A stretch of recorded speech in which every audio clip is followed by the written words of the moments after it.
तो दोस्तों यहाँ पे हम लोग पार्ट 11 देखने वाले हैं और इस पार्ट 11 में हम लोग मल्टी थ्रेडिंग का कॉन्सेप्ट देखेंगे और भी क्वेश्चंस हम लोग देखने वाले हैं। तो चलिए वीडियो को स्टार्ट करते हैं। तो सबसे पहला क्वेश्चन है दोस्तों, explain creating threads bye implementing runnable class. तो यहाँ पे दो तरीका होता है, या तो आप एक्सटेंड करिए थ्रेड को या फिर इम्प्लीमेंट करिए रनेबल को। तो जैसे कि दोस्तों यहाँ पे पब्लिक क्लास माई रनेबल हमने क्लास बनाई और हमने इम्प्लीमेंट कर लिया रनेबल को, ठीक है, और पब्लिक वॉइड रन है, हमने प्रिंट करा लिया थ्रेड इज रनिंग। तो दोस्तों ये एक मेथड होता है जिससे हम लोग जो है थ्रेड को क्रिएट करते हैं। तो आई होप ये चीज आपको समझ में आ गया होगा। और ये भी देख सकते हैं java.lang पैकेज के भी अंदर ये है रनेबल इंटरफेस, ठीक है। तो इंटरव्यू में भी क्वेश्चन पूछा जाता है। अब दोस्तों यहाँ पे सेकंड ये है question, creating thread by extending thread class. अगर हमने थ्रेड क्लास बनाया जैसे पब्लिक क्लास माई थ्रेड बनाए, एक्सटेंड्स थ्रेड हो गया, ठीक है, एक्सटेंड कर लिया थ्रेड को, और पब्लिक वॉइड रन है, फिर हमने ऑब्जेक्ट बनाया और दोस्तों यहाँ पे हमने ऑब्जेक्ट बनाया, फिर ऑब्जेक्ट डॉट स्टार्ट कर दिया, तो हमारा जो थ्रेड है वो स्टार्ट हो जाएगा, ठीक है। और आप यहाँ पे डिफिनीशन भी पढ़ सकते हैं। तो अब दोस्तों यहाँ पे 103 क्वेश्चन है, कौन सा बेस्ट अप्रोच है। जैसे कि मैंने बताया कि आपको थ्रेड को क्रिएट करने का पहला या तो एक्सटेंड कर लीजिए क्लास को, या फिर सेकंड यहाँ पे है आपको बताया कि इंप्लीमेंट कर लीजिए रनेबल इंटरफेस को, ठीक है। अब दोस्तों यहाँ पे जो रनेबल इंटरफेस है इसको इंप्लीमेंट करना ज्यादा बेनिफिट है as compare to extend thread, ठीक है। When we extend thread class we can't extend any other class, ठीक है। जब हम थ्रेड क्लास को एक्सटेंड करते हैं तो किसी और क्लास को यहाँ पे एक्सटेंड नहीं कर सकते। तो इस वजह से दोस्तों यहाँ पे जो रनेबल इंटरफेस है वो काफी ज्यादा एफिशिएंट होता है। यहाँ पे इंप्रूव्ड कोड ऑर्गेनाइजेशन, सेकंड है इनहेंस्ड फ्लेक्सिबिलिटी, थर्ड है कॉन्करेंसी यूटिलिटीज, ठीक है। अब दोस्तों यहाँ पे 104 क्वेश्चन है, थ्रेड शेड्यूलर क्या होता है। तो दोस्तों यहाँ पे जो थ्रेड शेड्यूलर होता है ये JVM का एक पार्ट होता है जो ये तय करता है कि कौन सा थ्रेड पहले एग्जीक्यूट होगा। तो दोस्तों हमारे पास जो है मल्टीपल थ्रेड्स होते हैं, ठीक है, आपको भी पता है प्रोसेस के अंदर मल्टीपल थ्रेड्स होते हैं, उनको यहाँ पे कॉन्करेंटली रन करना है। तो वो किसका काम होता है, वो थ्रेड शेड्यूलर का काम होता है, जो डिसाइड करता है कि कौन सा यहाँ पे जो है थ्रेड सबसे पहले रन करेगा, उसका टाइमिंग क्या हो गया। तो वो चीज दोस्तों यहाँ पे थ्रेड शेड्यूलर डिफाइन करता है। और आप यहाँ पे एग्जाम डेफिनेशन भी पढ़ सकते हैं, thread scheduler is a part of JVM used to determine which thread to run at this moment when there are multiple threads. अगर दोस्तों यहाँ पे हमारे पास मल्टीपल थ्रेड्स है तो कौन से थ्रेड सबसे पहले रन करने हैं, इसका काम यहाँ पे थ्रेड शेड्यूलर होता है। उसके लिए अलग अलग दोस्तों यहाँ पे हमारे टेक्निक होती है, जैसे राउंड रॉबिन हो गया, आप यहाँ पे देख सकते हैं राउंड रॉबिन फैशन से भी हम लोग यहाँ पे शेड्यूलर को जो है थ्रेड को यहाँ पे शेड्यूल करते हैं। तो ये काम होता है थ्रेड शेड्यूलर का। आई होप आपको समझ में आ गया होगा। अब दोस्तों यहाँ पे है explain life cycle of thread. तो अब दोस्तों यहाँ पे जो है थ्रेड की लाइफ साइकिल के बारे में हम लोग समझेंगे। तो उससे पहले दोस्तों यहाँ पे जो थ्रेड है ये इंडिपेंडेंटली एग्जीक्यूट करता है। तो सबसे पहले दोस्तों अगर हम लोग बात करें तो न्यू स्टेट होता है, ठीक है, सबसे पहला स्टेट हमारा न्यू स्टेट होता है।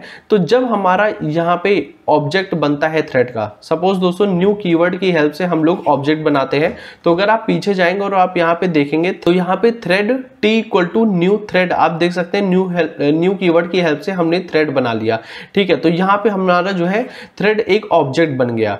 अब जैसे ही दोस्तों यहाँ पे न्यू हुआ तो हम यहाँ पे उसके बाद क्या हुआ, स्टार्ट हुआ हमारा थ्रेड, ठीक है। और जैसे ही दोस्तों यहाँ पे स्टार्ट हुआ फिर हमारा स्टेट आता है रेडी स्टेट, ठीक है। ये स्टेट हम लोग रेडी स्टेट बोलते हैं, ठीक है। हमारा थ्रेड स्टार्ट हुआ और फिर रेडी में स्टेट में हो गया। अभी ये रनिंग स्टेट में नहीं है, अभी ये रेडी स्टेट में है। तो इसे दोस्तों हम लोग रनेबल स्टेट भी बोलते हैं, ठीक है। इसे हम लोग जो है रनेबल स्टेट भी बोलते हैं। फिर जैसे ही थ्रेड रेडी हो गया उसके बाद दोस्तों हमारे पास आता है रनिंग स्टेट।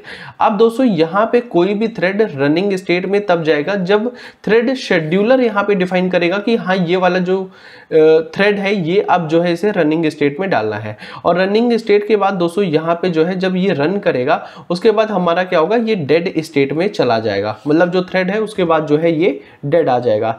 लेकिन दोस्तों यहाँ पे एक दो कंडीशंस और भी होती हैं, जैसे अगर कोई थ्रेड रन कर रहा है, ठीक है, और उसके बाद दोस्तों यहाँ पे जो है हमारा थ्रेड जो है एक और स्टेट होता है जो कि वेटिंग स्टेट होता है। अब वेटिंग स्टेट में क्या होता है, जैसे टी डॉट अगर आपने जो है स्लीप मेथड यूज कर लिया या फिर टी डॉट जो है आपने वेट मेथड यूज कर लिया, तो ये क्या होगा, ये जो थ्रेड है ये वेटिंग स्टेट में, अगर कोई थ्रेड रन कर रहा है और उसे जो है आपने बीच में रोक दिया और पार्शियल वो रन हुआ है और उसके बाद वो वेटिंग स्टेट में चला जाएगा। वेटिंग स्टेट के बाद फिर वो यहाँ पे रनिंग स्टेट में आएगा, फिर वो डेड हो जाएगा। तो इस तरीके से दोस्तों यहाँ पे ये जो है पूरा प्रोसेस यहाँ पे रन करता है।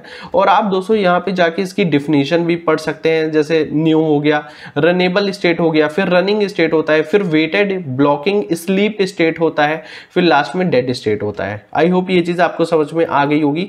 अब दोस्तों 106 क्वेश्चन है, can we restart a dead thread in Java? तो क्या हम रीस्टार्ट कर सकते हैं कोई अगर डेड हो गया है थ्रेड? तो if we try to restart a dead thread by using start method we will get run time exception since the thread is not live alive. ठीक है, तो थ्रेड अलाइव नहीं है, इस वजह से दोस्तों हम लोग यहाँ पे एक्सेप्शन हमें देखने को मिलेगी। तो दोस्तों यहाँ पे 107 क्वेश्चन है, can one thread block the other thread? No one thread can not block the other thread in Java, it can block the current thread that is running. जो रनिंग हो रहा है उसी थ्रेड को यहाँ पे ब्लॉक किया जा सकता है। उसके बाद दोस्तों यहाँ पे 108 क्वेश्चन है, can we restart a thread that already started in Java? No, once a thread has been started and has completed its execution or terminated, it can not be restarted in Java. Once a thread reaches the terminated state in its life cycle, it can not be brought back to the new or runnable state for further execution.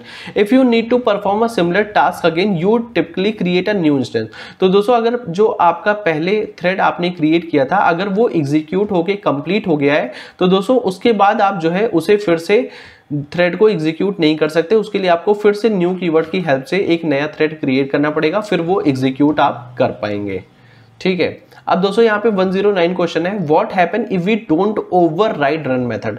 अब दोस्तों जब आप extends keyword की help से thread class को extend करते हैं तो इसके क्लास के अंदर जितने भी मेथड्स हैं वो सारे ही दोस्तों यहाँ पे आपको देखने को मिलेंगे। तो यहाँ पे हम लोग थ्रेड को जो है ओवरराइड करते हैं। तो अगर हम लोग ओवरराइड नहीं करते तो क्या होता है? If you don't override the run method when extending the thread class in Java, the default implementation of the run method provided by thread class will be।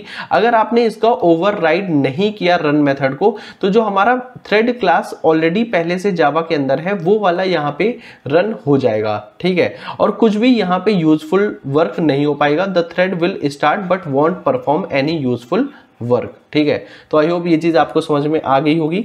तो आपको यहाँ पे ओवरराइड करना पड़ेगा रन मेथड को। और उसके बाद दोस्तों यहाँ पे 110 क्वेश्चन है, can we overload run method? तो क्या हम ओवरलोड रन मेथड को कर सकते हैं? ओवरलोड का मतलब यह है कि हम लोग अगर यहाँ पे कुछ जो है आर्गुमेंट पास कर दे तो उससे होगा क्या? तो if you overload the run method with different parameter, अगर आपने यहाँ पे रन मेथड के अंदर जैसे हम लोग यहाँ पे लिखते हैं ना पब्लिक वॉइड रन, ठीक है, और इसके अंदर हमने जो है अलग अलग यहाँ पे पैरामीटर पास कर दिए। तो अगर आपने पैरामीटर पास किया तो you are not providing the correct signature for the JVM to recognise it as the entry point for the thread execution, therefore the overload method won't be executed when you start the thread. तो दोस्तों यहाँ पे जो है जब JVM execute करेगा तो उसे करेक्ट थ्रेड नहीं मिल पाएगा क्योंकि आप जो है इसके अंदर आप पैरामीटर पास कर देंगे। ठीक है, जैसे public class my thread extend कर लिया पब्लिक वॉइड रन, फिर आपने क्या किया ओवरलोड कर दिया रन मेथड को, जैसे यहाँ पे आपने स्ट्रिंग पास कर दिया। ठीक है, तो in this example when you create an instance of my thread and call the start method only the original run method will be executed, the overload run method with a different signature won't be recognised as the entry point. तो दोस्तों यहाँ पे entry point के लिए जो है आपके पास ये जो पैरामीटर है ये खाली होना जरूरी है। तो ये जो पहले से पब्लिक वॉइड रन मेथड है यही एग्जीक्यूट होगा, ये वाला आपका एग्जीक्यूट नहीं होगा। तो आई होप ये चीज आपको समझ में आ गई होगी।